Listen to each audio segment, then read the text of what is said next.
Welcome to African Home Building Analysis, brought to you by P. Like my name, it's Nanaya Ochirebia. Today, we're discussing how to protect yourself from being defrauded when you're buying land or properties here in Ghana. And my guest today is Mr. Emmanuel Sakite-Kole, a partner of MNO Law Consult, lead partner of Escrow Services here in Ghana. Hi, Mr. Sakite. Hi, how are you doing? I'm very well. Hope you too. I'm doing very well. Thank you for making time to talk to us. Welcome. Let's talk about Escrow Services. How has the journey been for you since you started offering Escrow Services? Okay, so let me break it down a bit. Okay. So I'm a real estate lawyer. Oh, okay. And I've been practicing for about 14 years.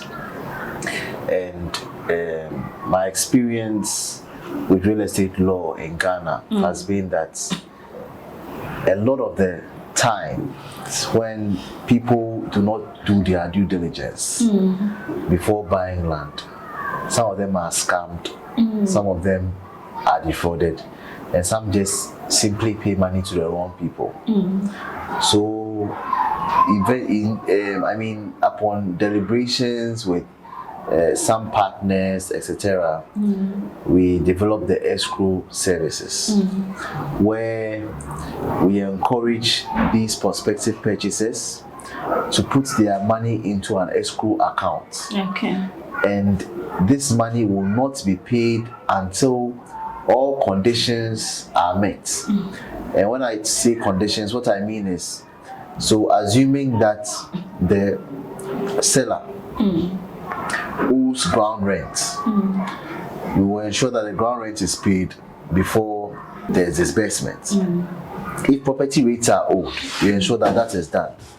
If there's a search supposed to be done at the Lands Commission, we'll make sure that search is conducted. If we have to do a search at the High Court to find out whether there's litigation on the land, we will do that. So everything that will ensure that your interest is safeguarded, we will do those things before the escrow the money in the escrow is disbursed. Yes. So thank you very much. So thank you for explaining all these things. We're grateful for that. How has the journey been?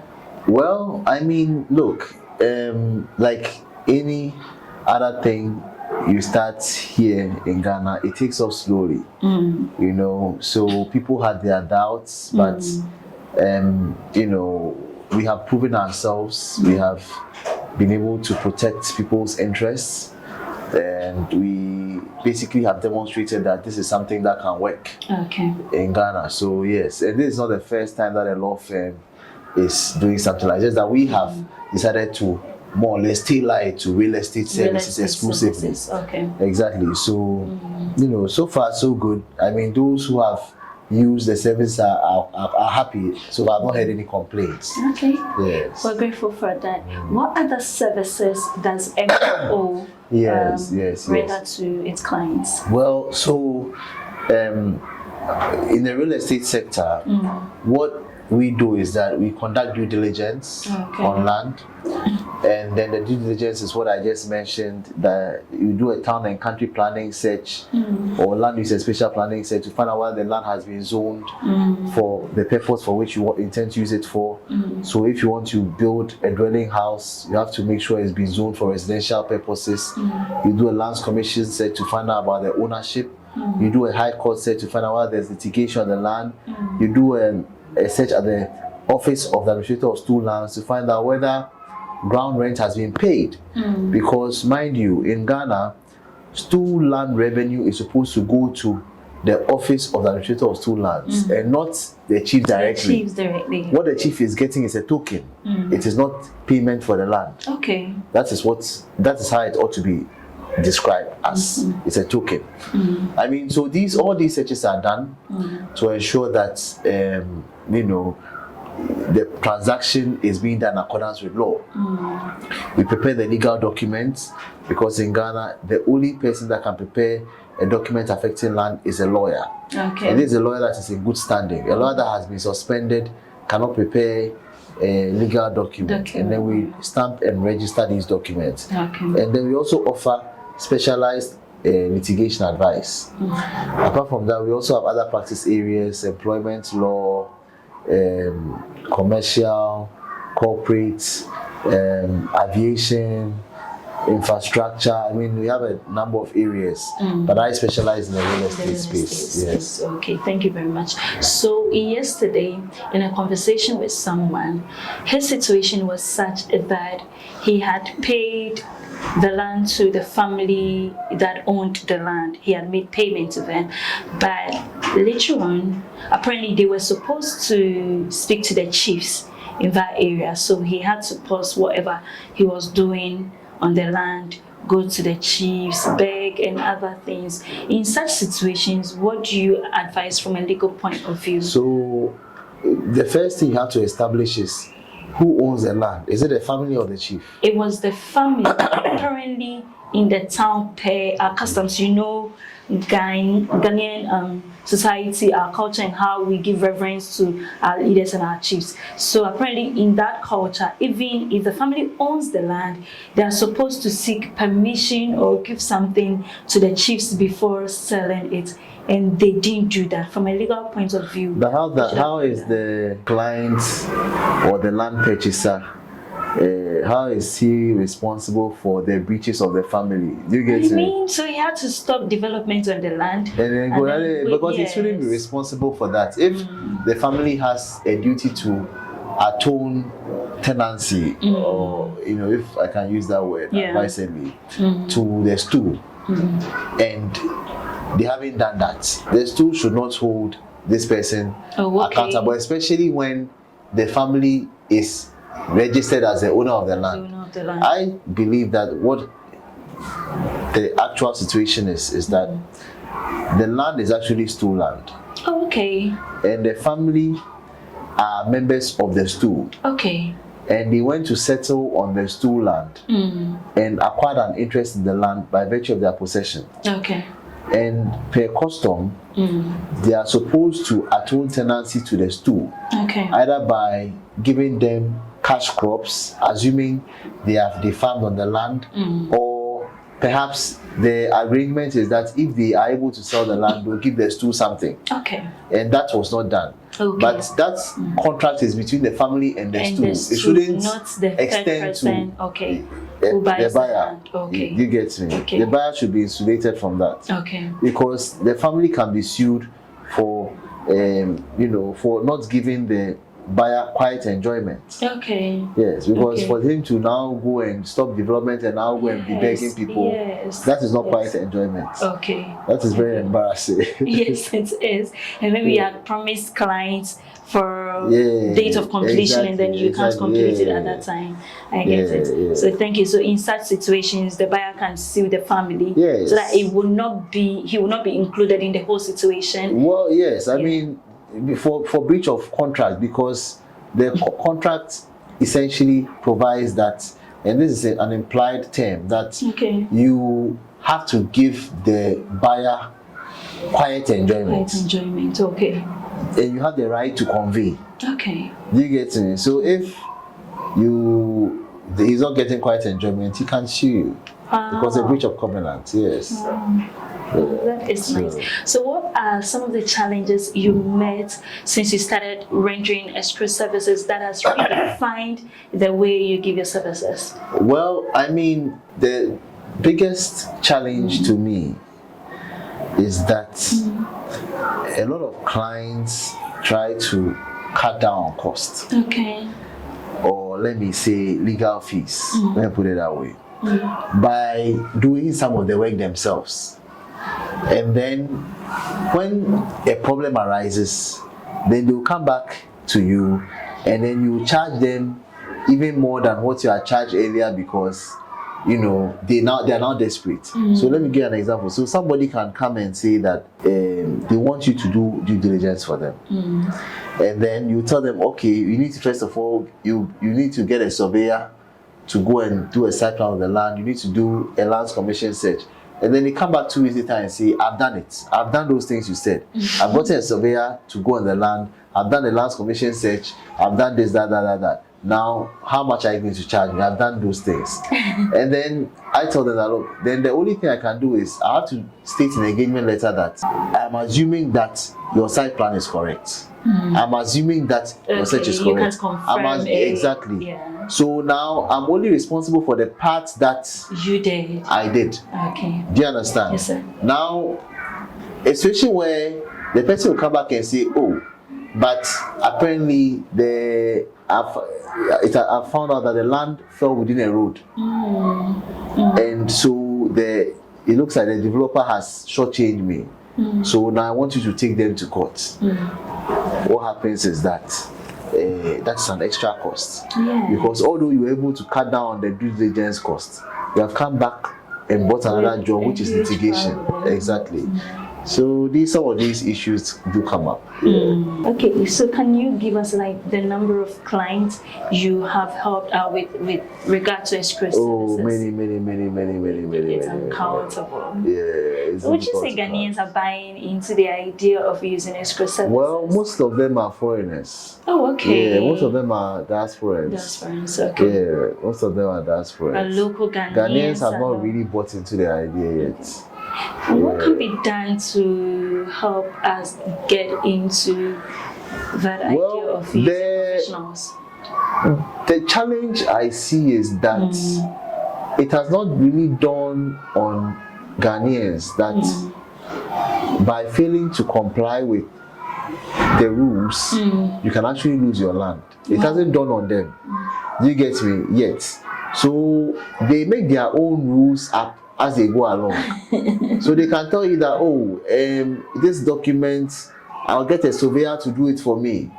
And then when I get here, I'll do this. They can even decide that when it comes to the stamping of the document, they will not state the actual stamp duty. Do not state the actual purchase price. They will state a lower purchase price so that they can reduce their stamp duty liability. I mean, a whole host of things, incredible things, which sometimes end them up in trouble, you know. So that's where I believe we are at. Okay. Yes, but most of the people who take advantage of these services are the diasporans. Okay. Yeah. Okay. Yeah. So let's do this. Take us through the process of escrow service. All right. So essentially, how we do it is that we want to ensure that no broker does a transaction in Ghana without a lawyer. Okay. I'm talking about a real estate transaction. Okay.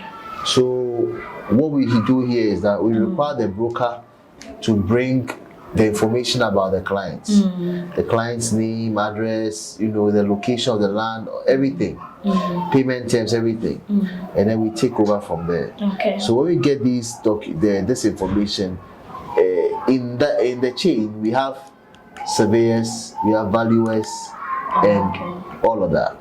So we will either appoint a surveyor to go and do a site plan. We can engage a valuer to find out whether the price is right, and then we can even engage a building inspector to start inspecting the plumbing, electricals, and the foundation and all of that from the onset. All right. So after the survey has been done and all of that, then we move to the due diligence side. Okay. This is where I mentioned the Lands Commission search, land use and spatial planning search, Office of Administrator of Two Lands, High Court, those searches. Even sometimes you have to go to the National House of Chiefs to find out whether the chief has been gazetted, because if it's two land, a chief that has not been gazetted, really, what business you have selling stool land? Wow. So these are some of the things we do. And then after due diligence, then we now get to the point where we're now preparing the legal documents. That is a sale and purchase agreement, escrow agent agreement, and then a deed of transfer or a contract of sale. And then after that, we do the stamping and the registration of the documentation. Oh, okay. And we try to do all of this in accordance with law. Wow, it's good to use professionals because it looks like a lot. Exactly. Would you say escrow services has impacted your practice in any way? Oh yes, I mean that is how come, because the thing about every consultant is that the clients are looking at your ability to solve problems. Yes. So you get me? So when a problem arises and you are thinking through it and you're like, you create a solution and the solution works, it catches on. You know, so I think that has been the advantage that we have had or we have enjoyed is the fact that, you know, it's a solution which is tailored to our kind of society and the kind of things that we do. Yes, exactly. And those who have used it so far have not complained. Okay. Yeah. Okay, thank you for that. Yeah. So are there any upcoming initiatives or projects from MNO that we should be looking out for? Well, I mean, for next year, this year, last year we did a lot. Okay. I mean, no, so I mean, I'm talking about this year. This year. This year we did a lot. You know, we were at Ghana DC Week. Okay. In Washington DC, we made presentation at the Ghana Embassy in the US. We were in Maryland. We were in Philadelphia, North Carolina. I mean, some of the people that I met in the US, I actually even met them in Ghana. Yeah. Okay. While I was making a presentation, some of them came simply to come and buy properties because of the assurances they got, you know, from us. You know, so also been to the UK to, you know, talk about this escrow services, you know. So, and then for next year, there are a few things that we are looking at doing. We are looking at organizing a lot more educational conferences. Okay. Yes, both in Ghana and abroad. Okay. You know, showing them how to protect or safeguard their interests in land in Ghana. And there are also some activities that I want us to embark on. We also are looking to, you know, do some free legal services for people who have lost their property genuinely. Yes, we are looking to do that as well. And then I think that the biggest challenge that we have is a lack of education. Yeah. And so we would look to see we can organize some seminars, you know, for the general public and then also for the stakeholders in the real estate sector. I'm talking about the Lands Commission, the brokers, I mean GAREB, the Ghana Association of Real Estate Brokers, surveyors, you know, and basically all the players, you know, in the industry, if God permits. That is the plan. Yes. That is great. We'll be looking forward to all these seminars that you're planning, the one behind you. So you spoke a lot about how much work you've done this year. If I listened to you, Maryland, DC, you've really traveled. Oh, in the UK as well. It's the UK. What are some of the achievements that these networking sessions or journeys that you've embarked on giving to you this year? Well, you see, the thing about these things that I'm talking about is you will not see the immediately. Yeah, you will not see the impact immediately. But like I said, people that I met in North Carolina, that I met in Maryland, DC, etc. I was in DC, I think, was it in October, and I met those same people in December in Ghana. Do you see? And they told me that because of the things we said and all that, they wanted to come and see whether they could invest in Ghana. Which is great. Yes. So that's an achievement, I think. Yes, so, it is. So I don't know whether it has translated into money, but at least the interest is there to come and see what we have in Ghana. And for MNO Law Consult, what are some of the achievements in this year? You mean this year? Yes. It was the same achievement. The same achievement, getting more clients interested in the escrow services. Yes, I mean, they're trying to encourage people that, you know, the way the laws work in Ghana is the same way that the laws work in the US. Okay. You know, the rules when it comes to buying land or registration, all of that, the rules are similar. Okay.